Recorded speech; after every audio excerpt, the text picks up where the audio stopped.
What you are seeing now is Beijing in 1917. It had been 5 years since the fall of the Qing Dynasty, and people were gradually returning to normal life. Along the streets, you can see many rickshaws, a newly emerging means of transportation introduced by a French merchant named Millard. Old Beijingers often used it as their daily way of getting around. According to historical records, rickshaw pullers in Beijing worked about 5 hours a day and earned an average of 0.47 yuan daily. In the 1920s, that amount could buy roughly 3 pounds of pork. Although they worked just over 5 hours a day, most rickshaw pullers suffered from physical problems by middle age. Here's the main gate of Tsinghua University. Students are riding donkeys home after class. Tsinghua University was founded in 1909. It was originally established by the Qing government as a preparatory school for students who would later study in the United States. The idea began when the youth decided to return part of the Boxer indemnity. According to the Boxer Protocol of 1901, China was required to pay reparations to the U.S., but after negotiation, America returned a portion of the funds, requesting that China use it to establish schools to prepare students for studying abroad. This became the origin of Tsinghua University. The policeman walking toward you holds a newly established position. In the past, such figures were called constables or yamen runners, but now they were officially referred to as police officers. This reform drew heavily from Japan and Western models.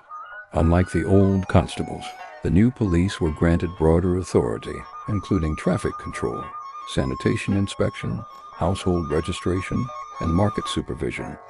Being a policeman was considered a well-paid job. According to the official pay scale, a third-class policeman earned $7 silver per month, a second-class policeman 8, and a first-class policeman 9. The requirements for becoming one were not particularly strict. A certain level of education and social connections were helpful, but the main physical requirement was a height of at least 1.7 meters. What you are seeing now is the legendary 8-carriage sedan chair. During the Qing Dynasty, it was a luxurious form of transportation carried by 8 bearers. Only certain people were entitled to ride in one.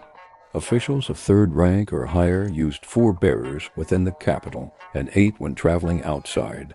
Princes and certain imperial consorts could also ride in an 8-carriage sedan, while the Empress and Empress Dowager were entitled to sedan chairs carried by 16 men. However, with the Qing Dynasty now gone, some wealthy families or officials would still use the 8-carriage sedan for weddings or ceremonial occasions. This scene shows a traditional funeral custom of that time. The deceased would be kept at home for 40 days before burial, though this practice soon disappeared into history. Street performers were also a common sight in Beijing.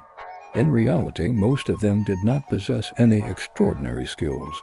They mainly relied on the sympathy of the wealthy to earn a meal.